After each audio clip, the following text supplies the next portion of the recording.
नमस्कार। तो आज फिर हम एक नए बुक रिव्यू के साथ आपके समक्ष उपस्थित हुए हैं। तो चलते हैं, देखिए कौन सी पुस्तक का रिव्यू आज हम करने वाले हैं। आज आपके समक्ष उपस्थित है हिंदी व्याकरण माला, जो ज्ञान वितान प्रकाशन की ओर से डॉक्टर के.आर. महिया और राजेंद्र नेतवड़ द्वारा ये रचित पुस्तक हिंदी व्याकरण प्रश्नमाला। ठीक है, और इसमें देखते हैं कि कैसी पुस्तक है और परीक्षा में किस प्रकार आपके मदद करेगी ये पुस्तक। तो ये पुस्तक कुछ इस प्रकार है। देखिए, ये पीछे के पृष्ठ पर लेखक परिचय दिया गया है डॉक्टर महिया का, और पतली सी पुस्तक है ये, लगभग 320 पृष्ठ की ये पुस्तक आप देख पा रहे होंगे। 320 पृष्ठ की ये पुस्तक है, यहाँ देखिए। और पेजेस की क्वालिटी और थोड़ी बेहतर हो सकती थी। तो हम चलते हैं सीधे विषय सूची पर। देखिए, विषय सूची में शब्द शुद्धिकरण से प्रारंभ करता हुआ फिर शब्द व्युत्पत्ति के खंड में संधि, उपसर्ग, प्रत्यय और समास प्रकरण को दिया गया है। फिर विकारी शब्द में संज्ञा, सर्वनाम, विशेषण और क्रिया विचार। फिर अविकारी शब्द में क्रिया विशेषण, संबंध सूचक, समुच्चय बोधक, विस्मयाद बोधक और विकारक पद में लिंग, वचन, कारक, काल, प्रत्यय के प्रश्नों को शामिल किया गया है। ये एक ऑब्जेक्टिव पुस्तक है जिसमें सभी खंडों के ऑब्जेक्टिव प्रश्नों को शामिल किया गया है। आप यहाँ देखिए, लेखन कौशल एवं परिचयात्मक खंड में विराम चिन्ह, वाक्य अवधारणा, वाक्य शुद्धिकरण, पद परिचय, पदबंध, पक्ष और वृत्ति आदि का समावेश किया गया है। शब्द संपदा को देखेंगे, तत्सम, तद्भव, देशद, विदेशद, विलोम, पर्यायवाची, वाक्यांश, शब्द युग्म, एकार्थी और राजस्थानी भाषा एवं स्वरूप का विकास के प्रश्नों को शामिल किया गया है। और अंतिम खंड है देवनागरी लिपि एवं भाषा का लोक व्यावहारिक रूप। इसके भी कुछ प्रश्न शामिल किए गए हैं, मुहावरे और लोकोक्तियाँ और प्रशासनिक शब्दावली। तो हम कुछ चैप्टर्स के बारे में मैं आपको दिखाऊंगा, पूरा किताब दिखाना उचित भी नहीं है, लेकिन कुछ चैप्टर्स के माध्यम से मैं इस पुस्तक के बारे में आपको बताऊंगा। जैसे प्रथम देखिए, ये जो अध्याय है शब्द शुद्धिकरण से, तो पैटर्न क्या रखा गया है कि प्रश्न दिया गया है। सबसे पहले प्रश्न के 4 विकल्प दिए गए हैं और उसके ठीक बगल में यहाँ पर उत्तर भी दे दिया गया है और स्पष्टीकरण यानी व्याख्या दी गई है। तो इस पुस्तक में क्या है कि आप प्रश्न के ठीक बगल में आप जो है उत्तर पाएंगे और उसके स्पष्टीकरण को भी यहाँ पर दर्शाया गया है। तो ये शब्द शुद्धिकरण का अध्याय है।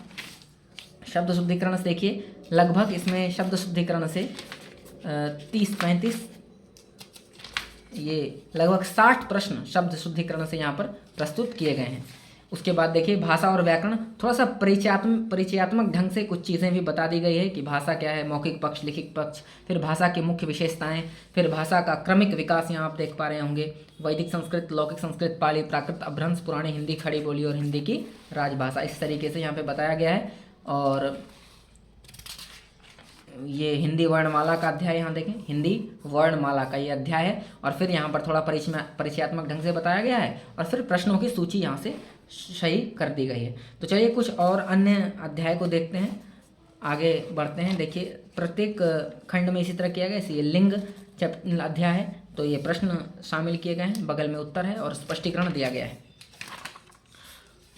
अगर कुछ और सुझावात्मक चीज़ें हों जो मेरी ओर से हों, तो इस पुस्तक में थोड़ा सा इसमें प्रश्नों के संख्या में बढ़ोतरी करनी चाहिए। जैसे कि आप देखेंगे कि यहाँ पर मैं आपको दिखाना चाहूँगा, जैसे कोई एक चैप्टर हम लेते हैं, जैसे लेते हैं मुहावरे और लोकोक्ति। देखिए, मुहावरे लोकोक्ति है 308 पे चलते हैं, मुहावरे और लोकोक्ति।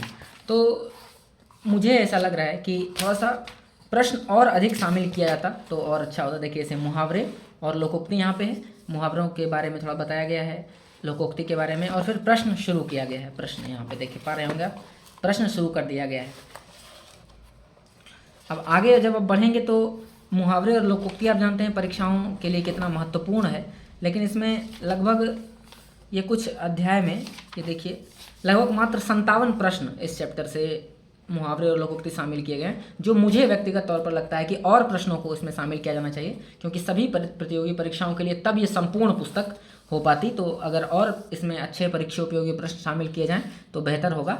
उसके बाद जो दूसरी चीज़ जो मुझे और इसमें लगी कि सुधार हो सकता है कि किसी भी प्रश्न के अंत में अगर ये लिखा जाता कि ये परीक्षा इस फलां परीक्षा में ये पूछा गया है, तो मुझे लगता है कि और बेहतर तरीके से हम एग्ज़ाम्स को भी चेज़ कर पाते। हम जिस भी परीक्षा की तैयारी कर पा रहे हैं उसके एग्ज़ाम्स के अगर लिखा रहता कि ये फलां प्रश्न इस परीक्षा में पूछा गया है, तो और हमारे लिए बेहतर और लाभप्रद सिद्ध होता। हालांकि फिर भी ये संपूर्णता को समेटता और सभी टॉपिक्स को कवर करने का हालांकि प्रयास इसमें किया गया है, और इसके स्पष्टीकरण खंड जो इसका है ये बहुत अच्छा है। तो मुझे लगता है कि इस कारण भी अधिक प्रश्न शामिल ना किया गया हो। बहरहाल अगर आप हिंदी व्याकरण के ऑब्जेक्टिव क्वेश्चंस को पढ़ना चाहते हैं तो आप इस पुस्तक को देख सकते हैं। वैसे ये उद्देश्य लिखा गया है कि RAS प्रथम और द्वितीय ग्रेड के शिक्षक भर्ती परीक्षा जो होती है उसके लिए उपयोगी है, और भी अन्य परीक्षा जहां पर हिंदी व्याकरण के अच्छे स्तर के प्रश्न पूछे जाते हैं उसके लिए इस पुस्तक को आप देख सकते हैं। आप ज़रूर बताइए कमेंट बॉक्स में आपको ये बुक रिव्यू कैसा लगा, और साथ ही साथ आप किस पुस्तक का और रिव्यू चाहते हैं ये ज़रूर लिखिए। आज के लिए इतना ही, धन्यवाद।